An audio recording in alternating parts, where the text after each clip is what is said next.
Let's talk about this word, ne? Busisa. Busisa. Busisa, ne? Inkosi kubusise. Inkosi ngicela ungibusise. Inkosi ibusise ibhizinisi lami. Inkosi ingibusise mina. Yini ukubusisa? Phela mawuthi busisa, isiZulu lesa ngithi busisa, yenzisa, landisa, phakamisa, isa, lento leyo isa. Mawuthi uNkulunkulu akubusise ngamanye amagama, mangilibheka leli gama leli, I think to me it goes back to ukubusa, umbuso. For example, kunabantu ababusisiwe, ne? And ngiyazi ukuthi mawuthi umuntu obusisiwe, everyone is thinking of somebody who's blessed and somebody who's, I don't think it means that, yes. Ngixolisa bafethu, ngiyajula manje. I mean my thoughts. So mawuthi busisa, I think mina ukubusiswa, ne? Kufanele ukubusa kufanele ukuphiwe, ne? Ukubusa. Ngamanye agama mawuphiwe ukubusa ukuthi wena ubuse, ne? Ubusisiwe. I don't know if you get me. For example, mangithi uNkulunkulu angibusise, Nkosi ngicela ungibusise ngemoto. Ufuna into yokuhamba nje ngiye emsebenzini, ngiye enkonzweni, ngiye nje endaweni zami with ease, right?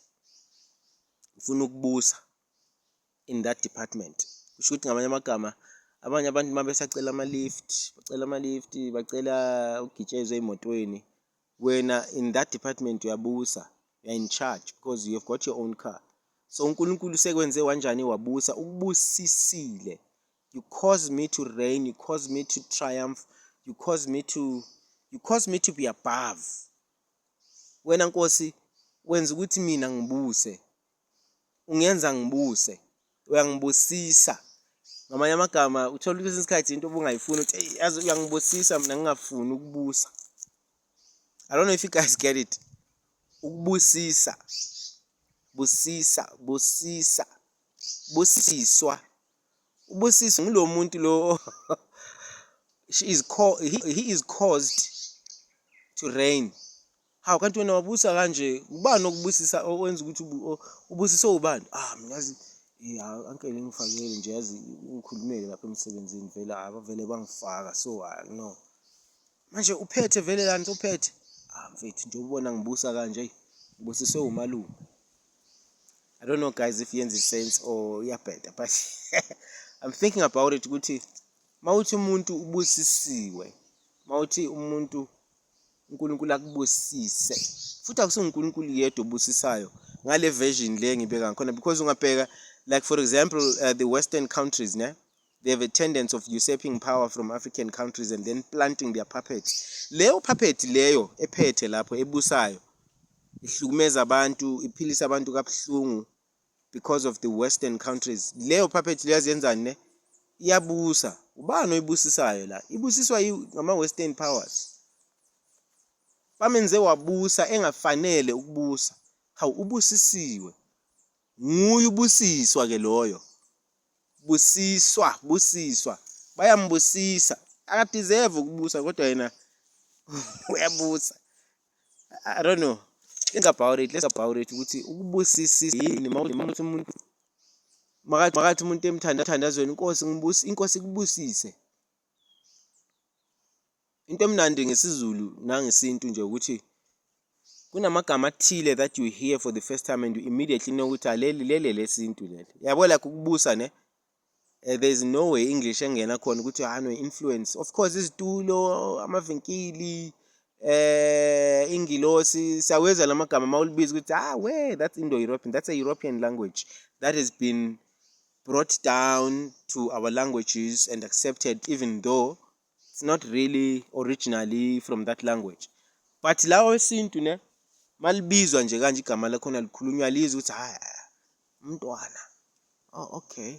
You can even hear umntu wana. That's the lesser lessening, bringing it down. Umuntu wana, umntwana.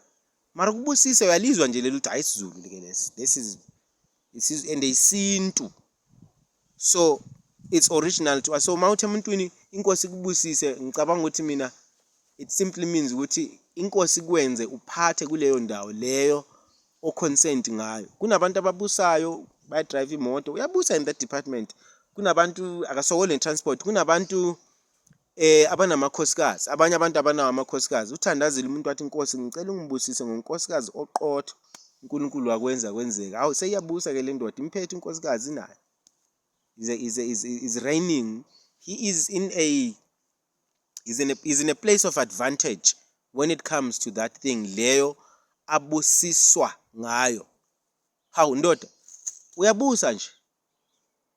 Ya mina ngiyabusa, nginayo unkosikazi kuleyo department yokuba ngaba husband, nami ngiyabalwa, ngisesibalweni, ngiyabusa lapho, my husband. And umuntu obusayo usually it's very unlikely ukuthi aleke umuntu obusayo in that particular department. Yabona insizwa manje ne ishimane ziyalamba. If you hear me twice. Kodwa mina nginonkosikazi angilambi, ngibusisiwe, ngiyabusa. uNkulunkulu wenza ukuthi kuleyo department le yama husbands nami ngiyatholakala, ngiyabusa lapha. I don't lack in that department. Kunezinto kodwa engingakabusiswa kuzo, engisadinga ukuthi uNkulunkulu kanjani angenze ngibuse kuzo in their context. For example, ngiyadinga ukuthi uNkulunkulu angibusise, ayenze ukuthi ngibuse, uNkulunkulu yenze ngibuse kwezamabhizinisi. Yabo? Isibusiso. Now that's why you must find to define ukuthi mawuthi uNkulunkulu ukublessile, ukubusisile, ukubusise ngani? Ubusiswe ngani? Ngibusiswe ngemoto, ngibusiswe ngonkosikazi, ngibusiswe ebhizinisi, ngibusiswe ngabantwana. Akhona amadoda nabomama basemshadweni kodwa ingane azifiki. They need ukubusiswa so that they don't lack that which ababusiswa ngayo. Excuse me, you understand? So angazi bafowethu, I'm just sitting here and thinking with okay, busiswa, inkosi kubusise. What is that? That is why uthi Jesu uthi Mesiya olungileyo sibusisiwe isandla esiphayo kunesamukelayo. Ngamanye amagama lesi esamukelayo sinjani? Asikakabusiswa. Siyaleka in that department. Ungazibona ucela into emuntwini, you must know ukuthi uyaleka in whatsoever you are asking for. Mucela nje uyaleka. And loyo kuphayo ne ubusisiwe, they are in a place of advantage than you. Because uyabusa yena lapha ya. Emalini khohlwa mfowethu unemali, mangithi into endoda fast yangeni iwallet. Uyabusa lo mjedu uyabusa kuma finances. He is in charge. He's able to command things financially. Abanye they're able to command things in transport. Abanye they're able to transport things nalokhu. Ngababusi bonke laba in their context. As if ngazwakala bafowethu. Ukubusa, sikhuluma ngokubusa ne. Qala ngombuso bese kuba naloyo obusayo, but loyo uyenziwa. So ngamanye amagama umuntu ongumbusi ne wenziwe ukuthi abuse. Now useyabusa, and usually ungabheka ne even in scripture ne ama kings of Israel, they were not ruling for themselves. Bebebusa on behalf of ngathi ngibona into lapha. Bebebusa on behalf of uNkulunkulu. Bayabusiswa babusiswa nguNkulunkulu. Ngibusa nje ngibusela uNkulunkulu on behalf of mandoda njengoba uphethe lana manje kwenzakala endoda ngiphethe kodwa phela akumina lana nelasay kukhona boss ngibusa on behalf of ngamanye amagama ngibusela uboss wamhlala eEngland, lives in England, mina ngila eJohannesburg. Njengoba ngibusa nje kanje ngiyabusa phezukwayo yonke le over this building, over this structure, over this organization. Imini ophethe angithi I'm the CEO, but I'm not the owner of the company. Ngamanye amagama ngiyabusa, and umnumzane wami, ubasi wami, nguye ongibusisayo, wenza ukuthi ngibuse in his stead. I don't know if you guys get it. So I guess sixoxeni ngayo bafowethu, see, let's talk about it. Let's talk around it. Let me hear your views, what you're thinking. But mina ngimelana ne. I don't think ukuthi ukubusiswa is to be blessed. I don't think ukubusiswa is to be blessed, because remember ukuthi thina our languages, there are languages asebenzisa ama concepts ne, unlike English. I don't know